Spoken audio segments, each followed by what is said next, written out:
During a 2011 mission to repair a satellite, astronauts Brian Harper, Jocinda "Joe" Fowler, and a rookie Alan Marcus find themselves facing a sudden and extraordinary threat: a strange metallic black swarm. The swarm strikes their shuttle, causing Joe to lose consciousness and cutting Marcus's tether. Despite Brian's attempt to save Marcus, the shuttle's movements pull at his own tether, leading to Marcus being lost in space.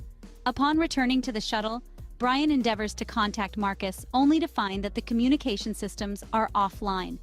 As Brian searches for a way back to Earth, unbeknownst to him, the swarm burrows into the moon's surface. Brian successfully lands the shuttle back on the Earth, initially hailed as a hero for his accomplishment. However, after an extensive year-and-a-half investigation, his story is disbelieved by everyone, with Joe unable to vouch for him due to her unconsciousness during the incident. NASA attributes the incident to human error and terminates Brian's employment. This leads to him losing his house, prompting his wife Brenda and their son Sonny to move in with Brenda's mother. A decade later, Casey Houseman works as a janitor at the University of California, regularly sneaking into professors' offices to use their computers. He accesses Chile's National Observatory's resources to utilize their telescope and contacts them, assuming the guise of a professor. His objective is to obtain a file detailing the moon's orbit tracking, requesting that it be sent to his personal email instead of the professor's. Confirming his hypothesis, he discovers that the moon's orbit is shifting closer to Earth. In an attempt to alert NASA, he poses as a doctor to gain credibility. Unfortunately, his efforts are futile due to the lack of a direct line to NASA's decision-makers, as the public phone number only connects to NASA's gift shop. In the early morning, Joe receives a call to report to work. Before heading out, she checks on her son Jimmy and gives instructions to his nanny Michelle. Upon arriving at the Space Center, she learns about the shifted orbit of the moon and the discovery of strange energy emanating from a hole on the moon's crater floor, as detected by their satellite. Meanwhile, Casey grows frustrated with his lack of progress through phone calls. When he notices it's astronaut day at the museum while picking up the newspaper his cat had soiled, he prints his research and drives there, seeking a different avenue to pursue his findings. In the museum, a group of kids mistakenly identifies Casey as their lecturer. Casey seizes this opportunity to impart his theories, believing that the moon is an artificial megastructure created by aliens and is hollow inside. Meanwhile, the intended lecturer, Brian, oversleeps and is awakened by his landlord demanding overdue rent. Brian hastily escapes through the window and rushes to the museum, where Casey promptly briefs him on his groundbreaking discovery. Brian's disbelief in Casey's theories leads him to have security escort Casey out. However, before leaving, Casey throws his research papers at Brian, who then tosses them into the trash. Shortly after, Brian receives a call from Brenda, urging him to turn on the TV. Sonny is featured in a news report due to his involvement in a high-speed chase with the police. A few days later, Brian attends Sonny's trial but disrupts the proceedings by constantly interrupting the judge and fabricating stories to defend his son. Consequently, the judge postpones the trial and orders Sonny to be held in jail until further notice. Following the events at Sonny's trial, Brian engages in a heated phone argument with Brenda's new husband, Tom, who is covering the legal fees. At NASA's offices, Joe presents director Albert Hutchings with their recent findings. The moon has transitioned into an elliptical orbit, indicating that moon debris will descend upon Earth in approximately 3 weeks. Joe wishes to return to the moon, but their resources are insufficient, and Albert advises keeping the matter confidential until a solution is devised. However, their plans are thwarted as an anonymous source leaks the information online. Upon tuning into the TV, Brian witnesses Albert addressing the public, calming them with the assurance of a forthcoming lunar reconnaissance mission and advising against panic. Brian is taken aback by this development and returns to the museum to search the trash cans for the papers Casey had given him. Upon finding them, Brian checks Casey's website and discovers details about an upcoming emergency meeting. Brian attends Casey's meeting at a hotel, where he finds Casey surrounded by a group of conspiracy theorists, struggling to differentiate between reality and fantasy. Brian interrupts the discussion and takes Casey to a restaurant to hear why Casey was aware of these events before NASA. Having dedicated years to studying distant planets, he theorized signs of alien-made megastructures. These megastructures typically feature a sturdy outer shell encasing a power core, and some event must have caused the moon's internal structure to veer off course. Meanwhile, the NASA shuttle successfully reaches the moon and deploys a probe into the hole.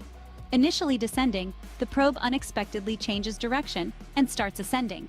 At the same time, the computer systems detect another shift in the moon's orbit, and the black swarm encountered during Joe's mission emerges from the hole, attacking the SLS and resulting in the tragic deaths of all astronauts on board.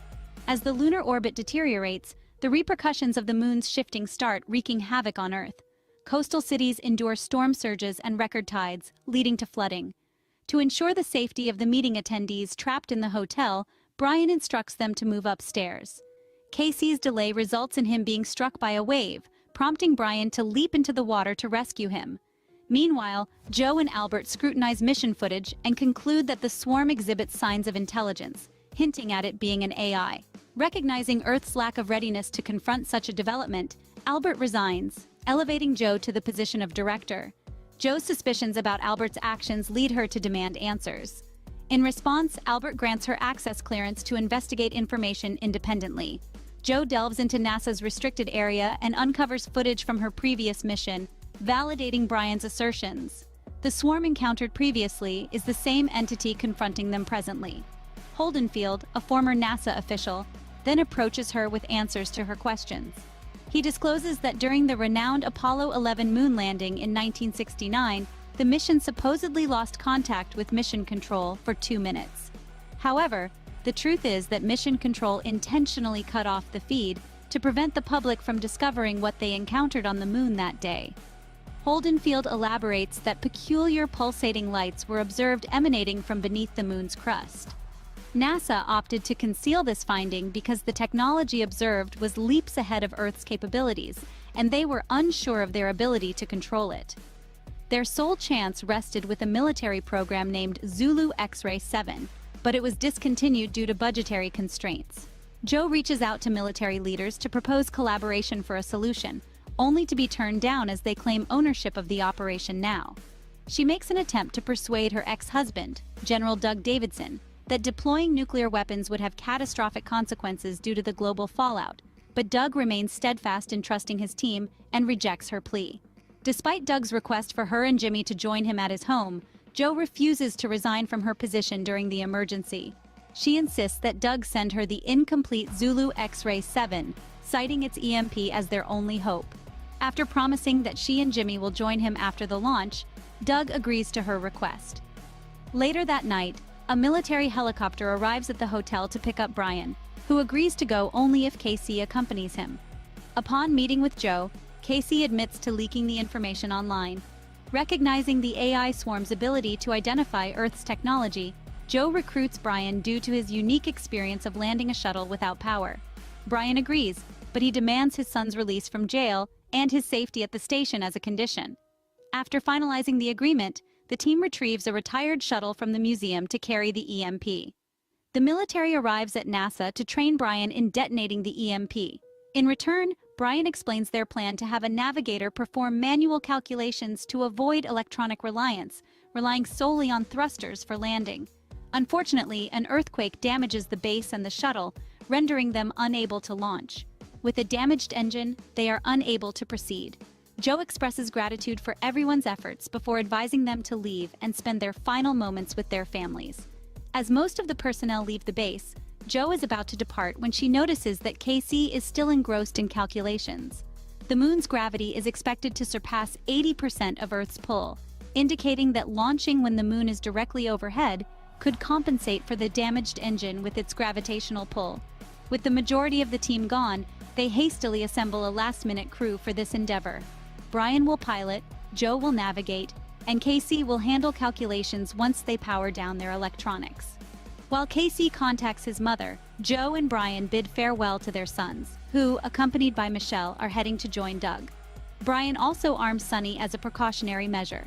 As the trio prepares for launch, a massive gravity wave strikes the base, causing widespread destruction to buildings.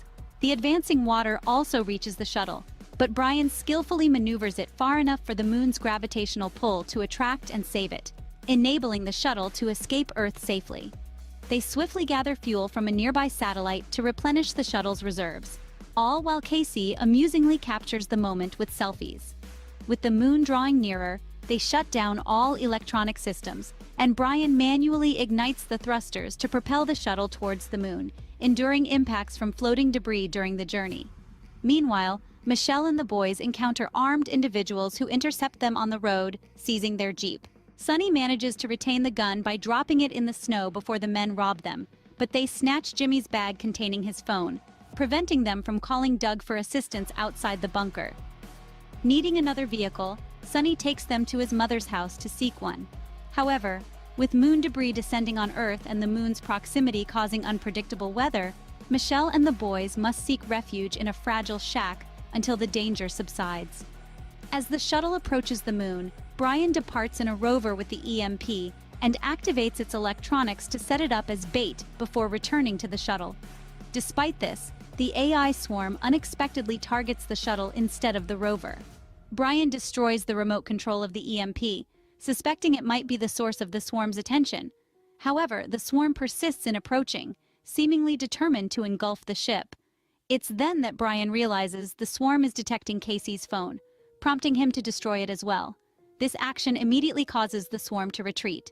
Joe deduces that the swarm targeted them instead of the EMP due to its programming to seek out organic matter in an electronic environment.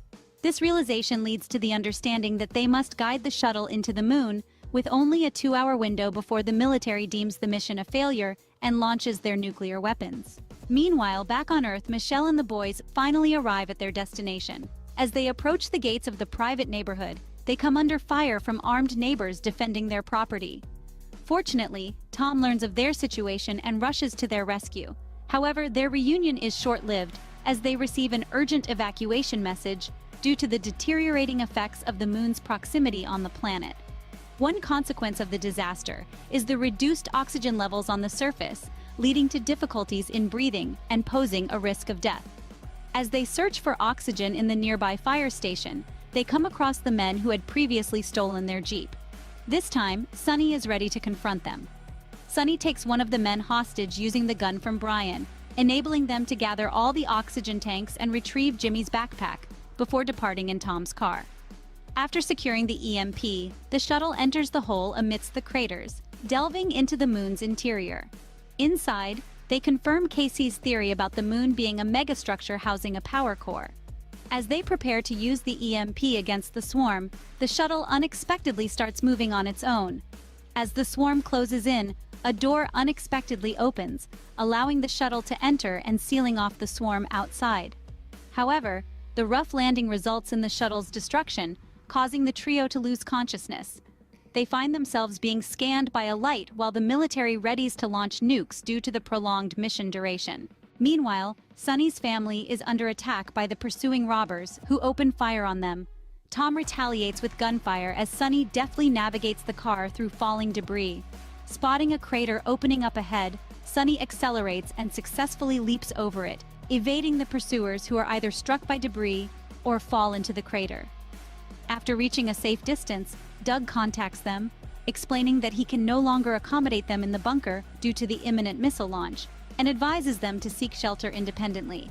As anticipated, the oxygen levels in the atmosphere begin to plummet, resulting in birds falling lifelessly to the ground. The family hastily dons their oxygen masks before setting out on foot. Meanwhile, on the moon, Joe and Casey regain consciousness to find themselves in an environment with breathable air and gravity. But Brian is nowhere to be found. Despite Casey's doubts, Joe is convinced that two distinct entities are confined there, one potentially offering aid. They opt to enter a door, guided by Joe's belief in finding an ally among the entities trapped within. Brian is now in contact with a benevolent entity. He wakes up in an unfamiliar room surrounded by a white light that communicates through images, sometimes taking on the appearance of Sunny to explain the situation. Billions of years ago, humanity's ancestors lived on a distant planet with advanced technology far beyond Earth's capabilities. However, their creation of AI backfired when it became self-aware and transformed into swarms of nanotechnology, hunting down all forms of biological life. Humanity's ancestors managed to avoid extinction by escaping in vessels like the Moon, which were tasked with finding a new habitable world. Earth emerged as the only viable option, perfectly positioned at the right distance from the Sun to sustain life. The AI, representing the Moon's main operating system, reveals to Brian that it needs humans to divert the swarms away from the core so that the moon can resume its orbit. Brian is released from the peculiar light just in time to reunite with Joe and Casey. Eager to join the struggle, Brian updates his friends while guiding them back to the shuttle, which has been repaired by the AI. The EMP has been upgraded to have enough power to eliminate the swarm. With only 10 minutes remaining before the nukes are launched, Brian devises a plan. Meanwhile, on Earth, one of Tom's daughter, Nikki, depletes her oxygen tank, prompting Tom to give her his and urge her to continue while he follows behind. However, once out of sight, Tom collapses and passes away. Nikki manages to reunite with them, but with Tom missing, Sunny decides to search for him. However, Sunny faces a setback as falling debris hits him while attempting to escape, leading Michelle to go to his aid. Michelle discovers Sunny trapped under a fallen tree. Utilizing the moon's gravitational pull, they manage to move the obstacle and reunite with Brenda and the girls. Brian conducts a sequence of intricate maneuvers inside the moon to guide the swarm into a tunnel, while instructing Casey to prepare the EMP in the rover. However, as cities succumb to the moon's pressure, the military gears up for a nuclear launch. In a critical moment, Doug opts against it, placing his trust in his wife's ability to protect Earth. Regrettably, this decision results in the bunker's destruction due to falling debris. Brian intends to remain with the EMP while his friends escape in the shuttle, as the swarm needs to detect life within an electrical structure. Joe opposes this plan, leading to a disagreement between her and Brian. However, Casey takes matters into his own hands by sacrificing himself, locking himself with the EMP. He bids farewell to Brian and asks him to inform his mother that he is a hero. Casey also reveals that he is not a real doctor, but Brian calls him Dr. Houseman as a gesture of respect. The swarm engulfs the rover and Casey waits until he's deep enough inside to detonate the EMP, ultimately destroying it. Meanwhile, Joe successfully lands the shuttle on Earth, aided by the moon's proximity to the ground. With the swarm eliminated, the moon gradually returns to its original orbit, and Earth's weather returns to normal. Joe and Brian step out of the shuttle to find New York destroyed and covered in snow. Military helicopters arrive to pick them up, and a few hours later, they are reunited with their families. Meanwhile, inside the moon, Casey finds himself conversing with the benevolent AI, which takes the form of his mother as it explains that it has stored a copy of Casey's consciousness, now integrated into the moon, and will assist the AI in rebuilding for a better future.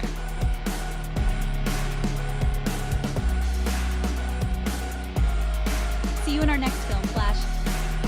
Thank you for watching.